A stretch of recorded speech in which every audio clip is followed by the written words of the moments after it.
Há algo que ninguém te conta quando você decide seguir a Deus de verdade. Há um silêncio constrangedor sobre o que acontece logo depois que você dobra os joelhos e pede por libertação.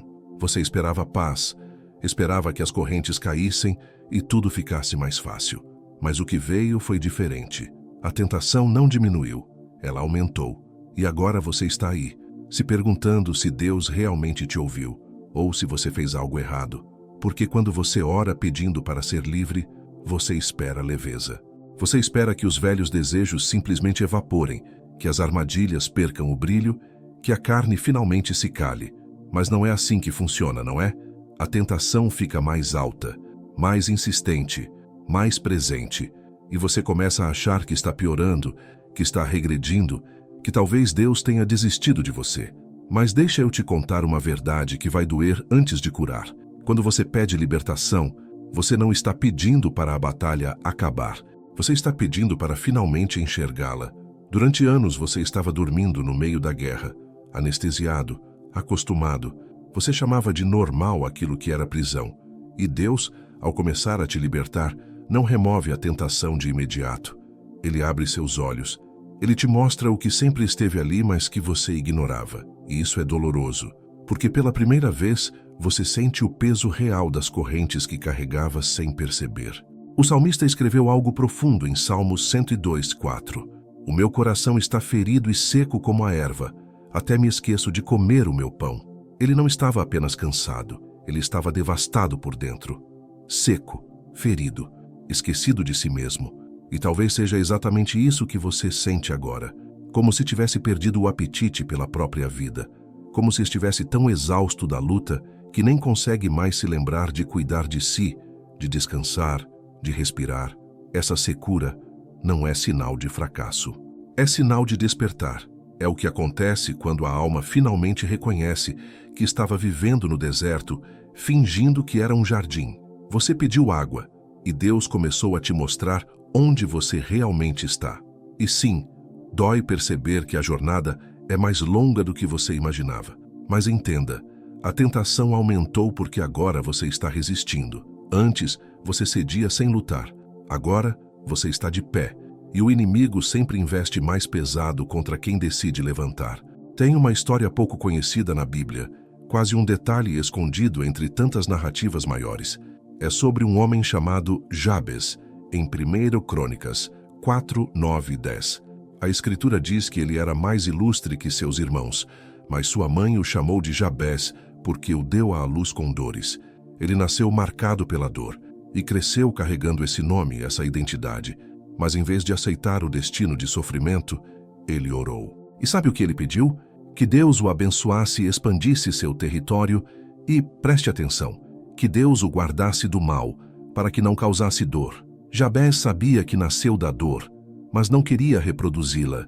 Ele sabia que a tentação estava ali, que o padrão estava gravado, mas ele pediu para ser guardado, e Deus concedeu. Mas repara, ele não pediu para a tentação sumir.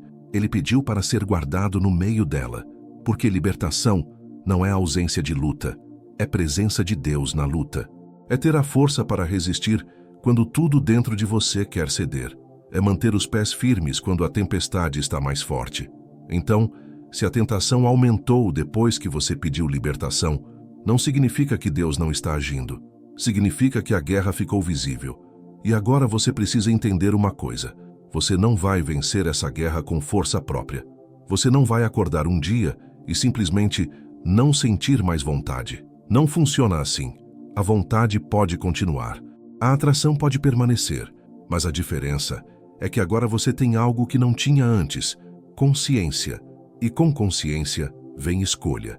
Pensa em alguém que você conhece, alguém que poderia ser você, alguém que poderia ser eu. Vamos chamá-lo de João.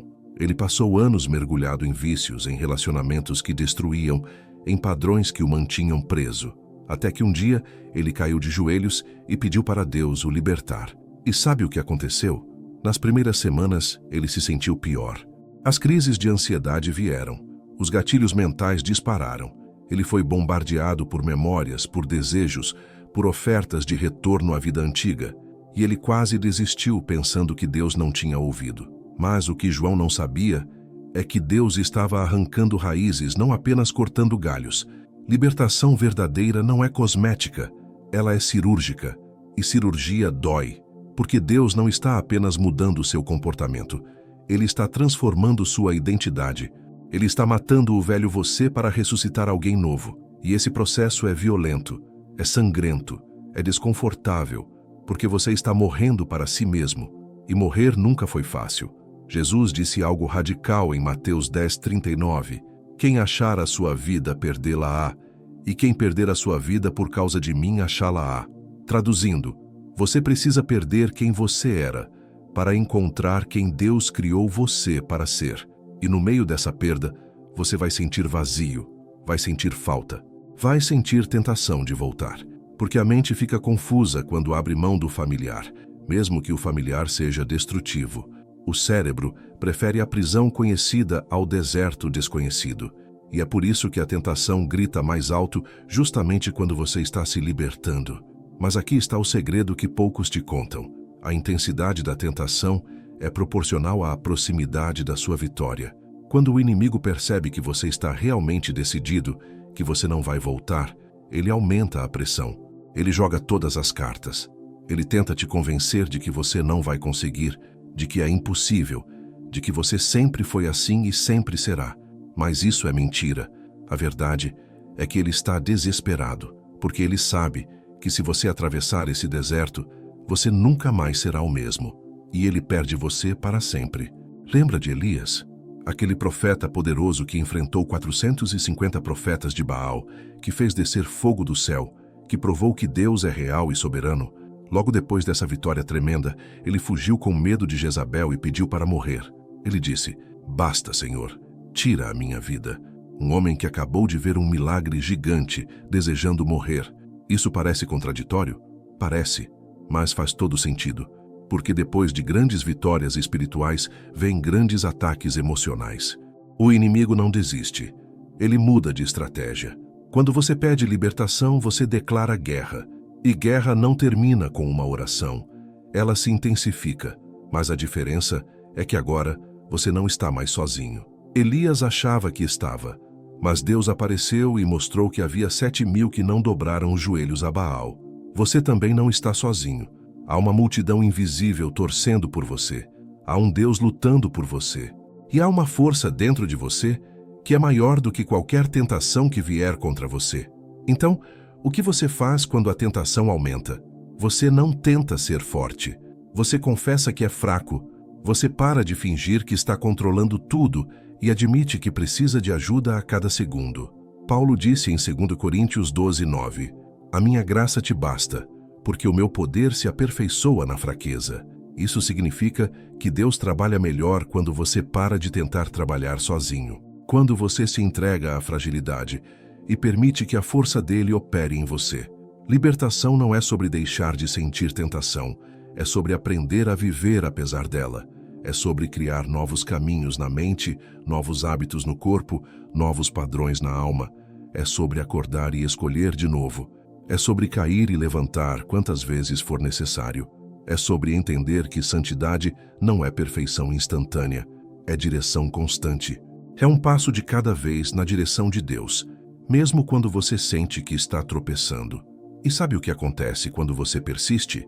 Quando você resiste um dia após o outro, mesmo quando a tentação está gritando, você constrói músculo espiritual. Você desenvolve resistência. Você se torna alguém que o inimigo teme porque você não desiste. E, eventualmente, a tentação perde força, não porque ela sumiu, mas porque você mudou. Você não é mais aquela pessoa vulnerável e adormecida. Você é alguém que conhece a guerra e sabe vencer.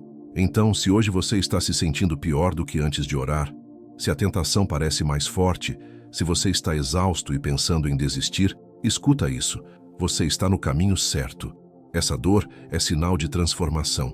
Esse desconforto é evidência de que algo velho está morrendo. Essa luta é prova de que você está vivo de verdade e Deus não te abandonou. Ele está bem ali, mais perto do que você imagina, segurando você quando você acha que vai cair. Não desiste agora. Não volta. Não cede. Porque a liberdade que você pediu está vindo. Mas ela vem depois da batalha, não antes. Ela vem depois que você prova para si mesmo que é capaz de resistir, que é capaz de escolher Deus mesmo quando tudo dentro de você está pedindo outra coisa. E quando essa liberdade finalmente chegar, você vai olhar para trás e entender por que a tentação aumentou. Porque Deus estava te preparando para carregar uma vitória maior do que você sonhou pedir. Se você está assistindo isso agora, quero que você deixe nos comentários o seu nome e a cidade ou estado de onde você está assistindo. Queremos orar por você, pela sua família, por aquele parente ou amigo próximo que você sabe que está passando por alguma dificuldade. Você não está sozinho nessa jornada. Se este vídeo tocou o seu coração, deixe o seu like. Isso nos ajuda a alcançar mais pessoas que precisam ouvir essa mensagem. Inscreva-se no canal e ative o sino das notificações para receber o alerta sempre que postarmos conteúdo novo. Que Deus te abençoe e te guarde. E lembre-se, a tentação pode aumentar, mas a graça de Deus é maior.